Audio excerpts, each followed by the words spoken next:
Hola queridos oyentes, soy Leandro Pavón y esto es el Contrapodcast. Para este tercer programa no podía ser de otra manera, hemos elegido como palabra clave algo muy representativo de los días que estamos viviendo. Y para llevar la contraria de lo que es un podcast, pues es algo muy temporal, es decir, muy centrado en estos días. Es decir, la palabra clave es Navidad. ¿Y por qué hemos escogido la palabra Navidad? Pues porque este año la Navidad no va a ser igual que otros años. Este año la pandemia nos ha azotado con fuerza y creemos que es bueno hacer un programa dedicado a una Navidad que yo creo que vamos a recordar toda la vida, pero por motivos negativos más que positivos. En esta ocasión, Navidad no va a ser sinónimo de reuniones familiares, no va a ser sinónimo de cenas de empresa, no va a ser sinónimo de festividad. Todos hemos tenido que arrimar un poco el hombro y sacrificar estos días por el bien común. ¿El bien común cuál es? Erradicar lo más posible el virus, aunque nos vaya ganando la batalla últimamente, que aunque nos confinemos, aunque tomemos medidas, parece ser que no conseguimos eliminarlo. Pues por eso mismo, para poder tener un poco de espíritu navideño, por así decirlo, hemos decidido juntarnos la familia del Contrapodcast, cumpliendo las normas. Somos 7, se puede hasta 10 en teoría. Bueno, en algunas comunidades se pueden 6, pero bueno, como es online, no creo yo que nos pongan problemas. Así que nos hemos juntado y bueno, pues nos vamos a poner a hablar un poquito de lo que es la Navidad para cada uno de nuestras secciones. Yo personalmente tengo como uno de mis recuerdos de infancia más agridulce, se puede decir, el momento en el que en el colegio, con muy poca edad, pues te obligaban a leerte un libro por Navidad en casa. Eso no sé hasta qué punto es bueno para el niño, porque yo por lo menos lo leía con mucho disgusto, no es algo que me apasionara. ¿Qué pasa? Que ahora lo echo mucho de menos. Ahora que sí que tengo gusto por la lectura, me gusta leer, no tengo el tiempo que me gustaría para poder leer todo lo que quisiera. Y de niño que se tiene más tiempo es cuando se debería aprovechar, pero claro, esas obligaciones de lectura son complicadas. Y lo asocio mucho con la Navidad porque era eso, eran 2 semanas que pasabas en casa, o 3 semanas, más o menos de vacaciones cuando eres niño.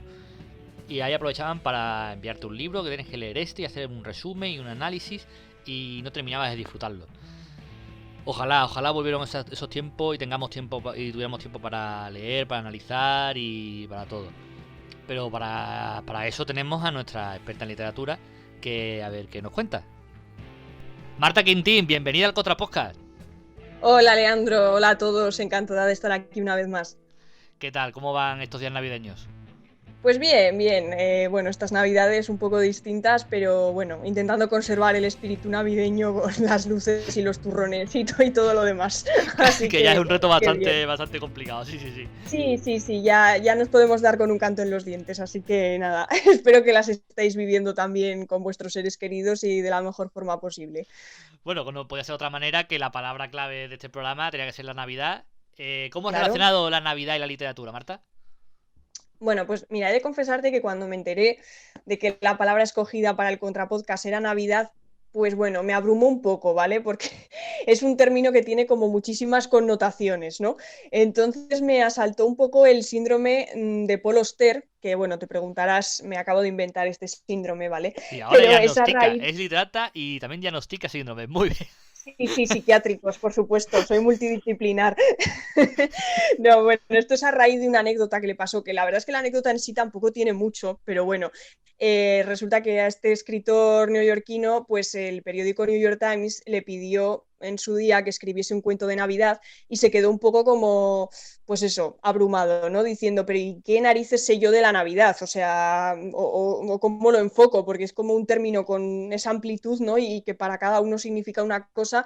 Y entonces se fue a visitar a un estanquero amigo suyo de Brooklyn y entonces pues acabó redactando el cuento de Navidad de Oggy Green, que es el germen de la película Smoke, que no sé si la habréis visto, pero si no lo recomiendo, porque es una película muy buena de Navidad y bueno, pues es un cuento pues un poco atípico, ¿no? Pues de estas fechas.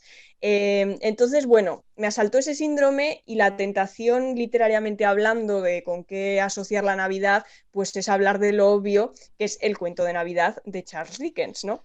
Que, Que es lo más que es bueno. conocido, yo creo que relacionado con la Navidad después de lo que viene siendo el paso del Antiguo al Nuevo Testamento, ¿no? Creo yo. Sí, sí. Y después de Papá Noel, o sea, está Papá Noel y luego, El ¿sabes? nacimiento de Jesucristo, poco más. Exacto. Entonces, bueno, la tentación de hablar del obvio era tan grande, pues que he acabado hablando del obvio, ¿vale? Entonces, vamos a enfocar así este contrapodcast. De todas formas, recomiendo a los oyentes que lean el original, porque el peligro de una obra que ha sido tan adaptada y en tantos formatos que acabe desvirtuándose al molde, al original, pues o sea, es un peligro tremendo, ¿no? Porque al final acabas recordando más la versión que la historia real de la que procede.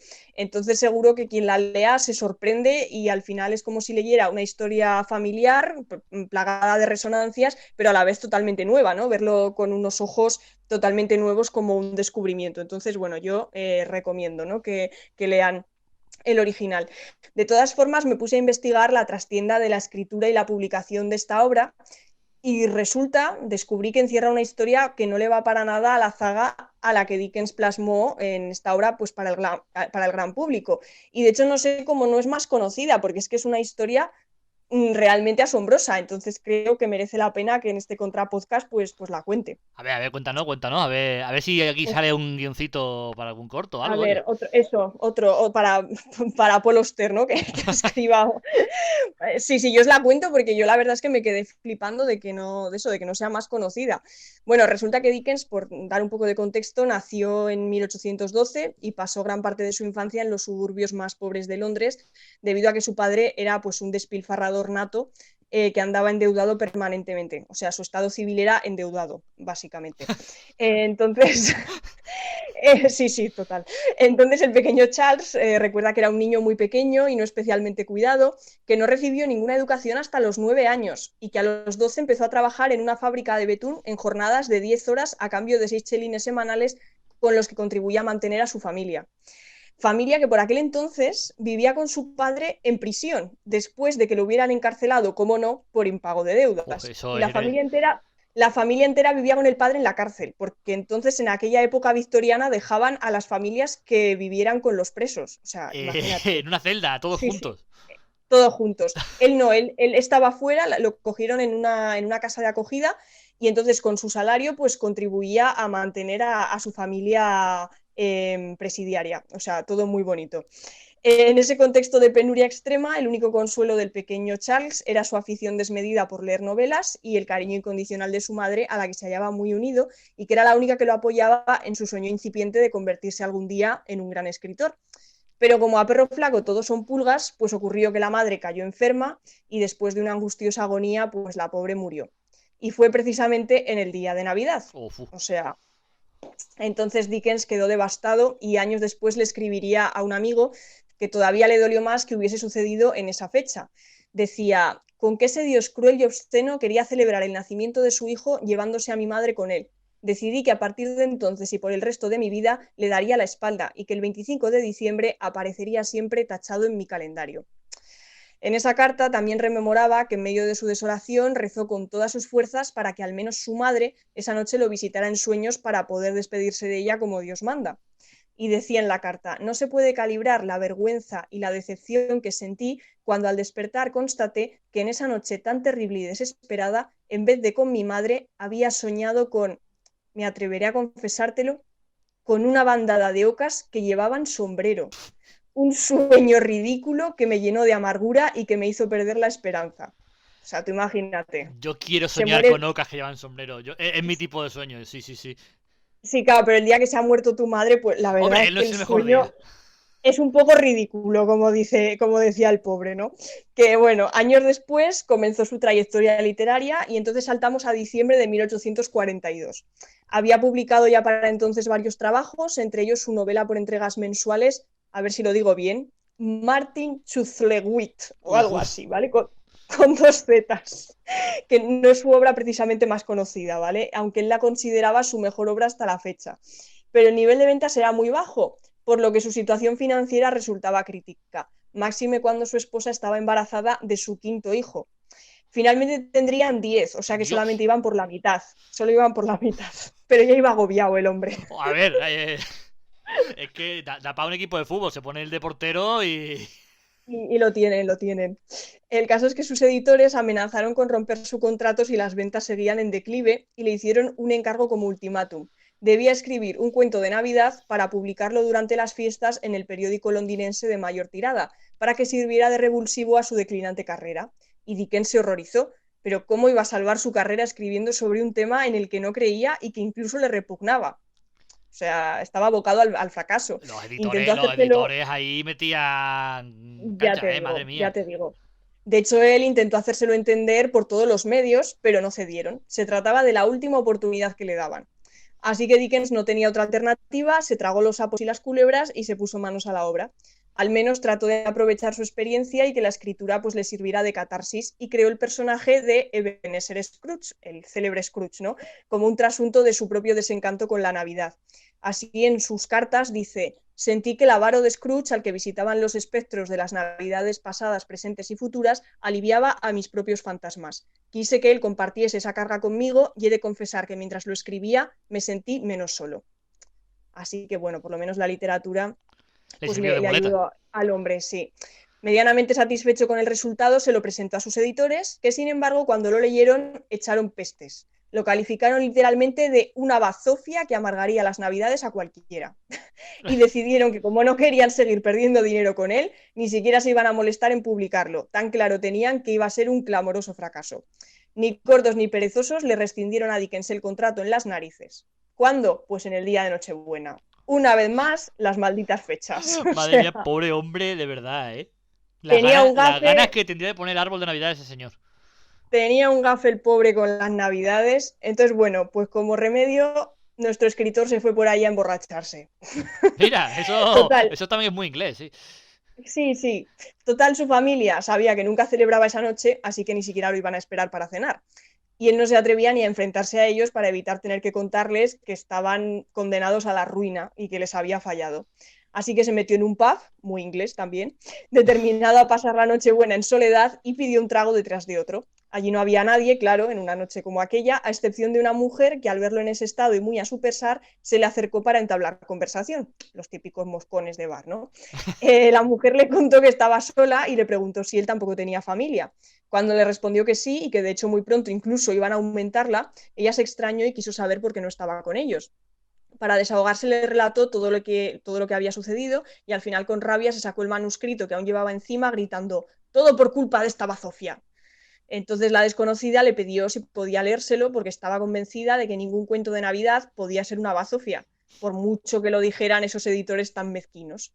Dickens le replicó que si quería podía leerlo ella misma, pero entonces le confesó que era analfabeta. Así que el autor se apiadó de la mujer y le concedió el deseo. Cuando terminó la lectura en voz alta, su oyente declaró que le había parecido maravilloso. De hecho, le había gustado tanto que le pidió encarecidamente si podía llevárselo, que lo consideraría su regalo de Navidad.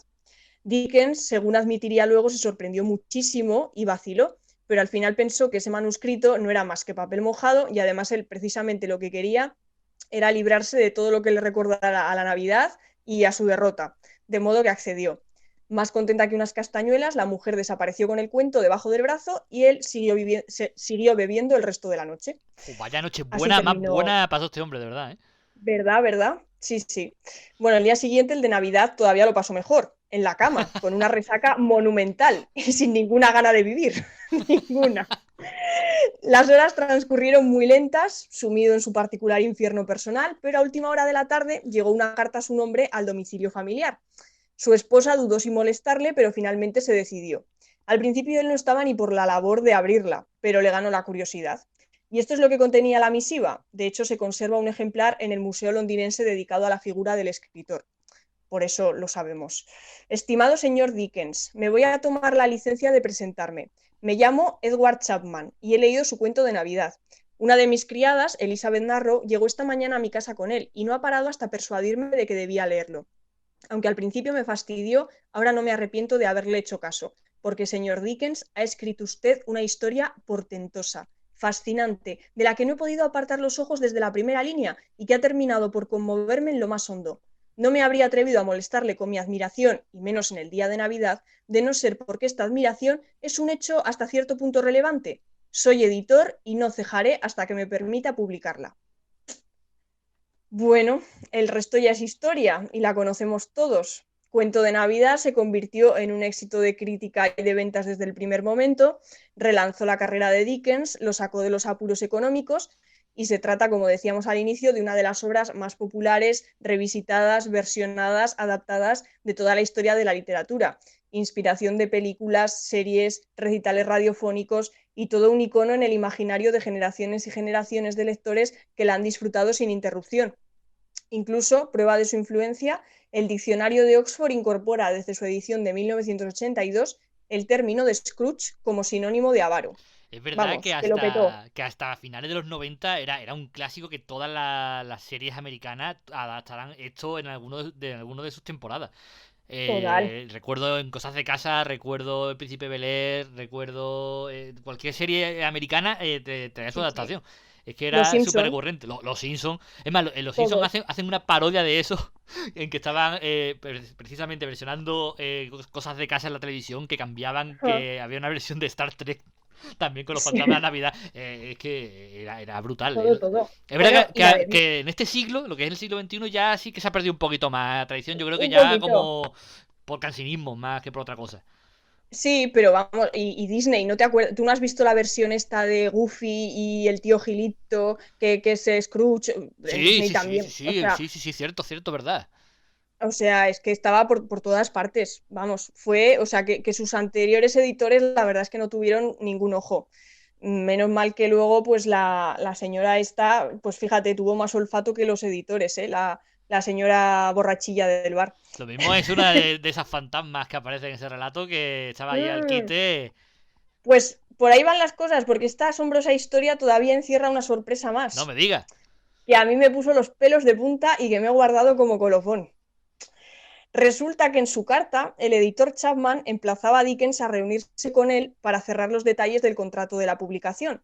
Lo citaba en el mismo pub donde se había encontrado la víspera con la buena de Elizabeth Narrow, la criada analfabeta que le había hecho el mejor regalo de Navidad de todos cuando creía que era él el que se lo estaba haciendo a ella. El escritor no sabía el nombre del establecimiento, pero no le importó porque sí se acordaba de cómo llegar. Cuando franqueó la puerta, se fijó en el letrero. ¿Sabes cómo se llamaba aquel pub, Leandro? ¿Cómo se llamaba? Las 20 ocas con sombrero. Ay, Dios. Ay, Dios. Así que igual esos sueños absurdos, que en su día nos parecen ridículos, pues luego tienen un significado especial, solo que todavía no ha llegado el momento de encontrárselo. Y esta historia me viene al pelo para establecer un paralelismo pues, con la situación que vamos a vivir, que son unas fiestas que no van a ser las más alegres del mundo, en las que van a faltar muchas cosas, desgraciadamente también muchas personas, pero de la mano de Dickens no podemos perder la esperanza y la certeza de que vendrán navidades mejores, porque os aseguro que la magia para que ocurra, pues solo hay que creérsela. Y no son palabras vacías, no es algo que yo esté diciendo por decir, estoy segura de ello y además es que os lo voy a repetir. La magia para que ocurra solo hay que creérsela. Y os lo voy a demostrar. Espero que quienes me estáis oyendo no os enfadéis y tú, Leandro, me vas a matar. A ver, a ver, a ver. Como hagas un truco de magia ahora mismo aquí en la grabación, te aplaudo. Pues es que esto que os he contado no ocurrió de verdad. No me Esto que tal digas. vez os haya ilusionado me lo he inventado yo. Esto que acabáis, esto que acabáis de escuchar no es más que un cuento, pero eso sí, un cuento de Navidad. Qué Felices grande eres. fiestas. Qué grande eres, Marta. Ya, ya me iba a despedir diciendo yo, cuento de Navidad, lo que salvó a Charles Dickens de la De la pobreza, desesperación. la Navidad en la que odiaba y que la rescató, pues me acaba de fastidiar la despedida. Espectacular, Marta Quintín. Un regalo para todos vosotros, para que os alegre estas fechas. Pues muchísimas gracias por pasar por aquí y contarnos este cuento maravilloso y te esperamos para la próxima. Yo también os espero. Feliz año.